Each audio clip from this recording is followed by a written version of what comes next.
रोजगार की तलाश में भटककर दूसरे राज्यों और शहरों में कठिन जीवन गुजारने वाले 52 वर्षीय ब्रजलाल मस्कोले 15 वर्ष बाद अंततः अपने घर लौट आए हैं। एक बिछड़े व्यक्ति को उसके परिवार से मिलाने की समाजसेवी व संगठनों की पहल और जद्दोजहद रंग लाई है।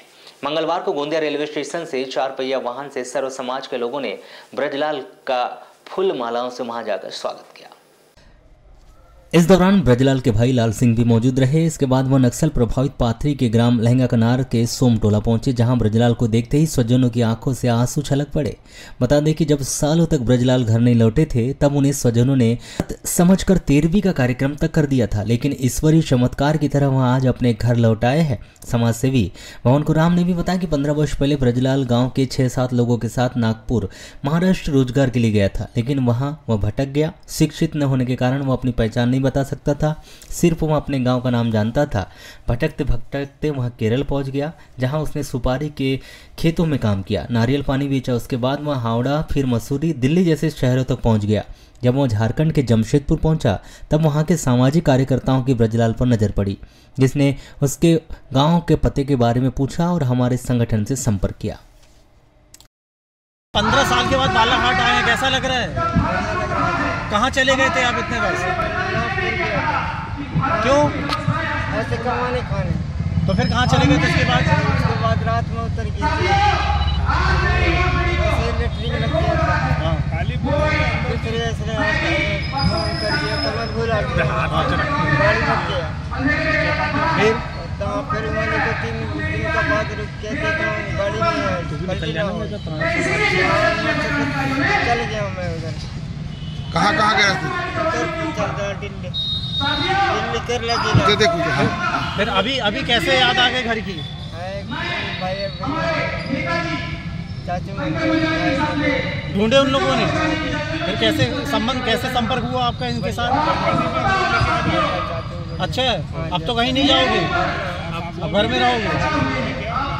पढ़े लिखे लोग हैं नहीं, इनके घर वाले केवल जिले में ही अपनी रिश्तेदारियों में ढूंढते रहे, बाकी बाहर तो ढूंढने का कोई प्रयास नहीं किया गया, क्योंकि उनको बाहर जाकर कैसे ढूंढे उसका कुछ ये भी नहीं था। यहाँ तक कि इन्होंने गुमशुदगी की रिपोर्ट तक दर्ज नहीं करवाई थी। और इस बीच ये चले गए अपने साथी के साथ, और बिछड़ने के बाद में अब इनको बालाघाट का पता नहीं, मैहर का पता नहीं, केवल गाँव का नाम जानते थे, सोमटोला और पाथरी। पढ़े लिखे लोग हैं नहीं, इनके घर वाले केवल जिले में ही अपनी रिश्तेदारियों में ढूंढते रहे, बाकी बाहर तो ढूंढने का कोई प्रयास नहीं किया गया, क्योंकि उनको बाहर जाकर कैसे ढूंढे उसका कुछ ये भी नहीं था। यहाँ तक कि इन्होंने गुमशुदगी की रिपोर्ट तक दर्ज नहीं करवाई थी।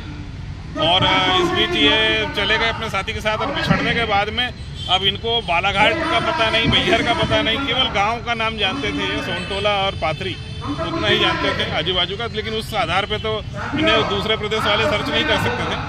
तो इस कारण से वो घूमते रहा। जब भी जहाँ भी गया, जैसे अपने गांव जाने के लिए ट्रेन में बैठता था, तो ट्रेन जहाँ तक जाती थी वहीं चले जाता था। तो इसी इसमें केरल चला गया। अब केरल में 2 साल रहा, वहाँ पे नारियल और इसका सुपारी के खेतों में काम किया, वहाँ से पैसा जमा किया, वहाँ से घर आने के लिए निकला तो वेस्ट बंगाल हावड़ा पहुँच गया, वहाँ भी कुछ काम किया, वहाँ से आया, वहाँ से निकल के आया तो छत्तीसगढ़ पहुँच गया, छत्तीसगढ़ से भी वो घर आने के लिए निकला तो दिल्ली चला गया।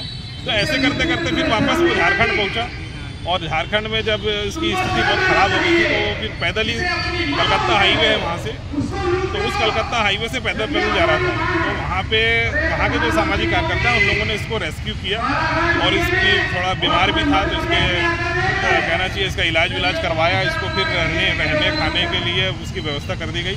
और ऐसे करते करते इससे वहाँ कोई जानकारी इकट्ठा हो रही थी, लेकिन समझ नहीं आ रहा था कि ये कहाँ का है।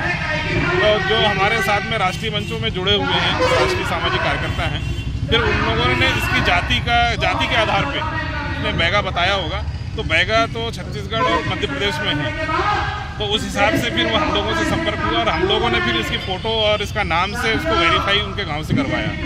और जब वो वेरीफाई हुआ तो उस समय फिर हम लोगों ने, सामाजिक लोगों ने ये कदम उठाया। वैसे हमने वो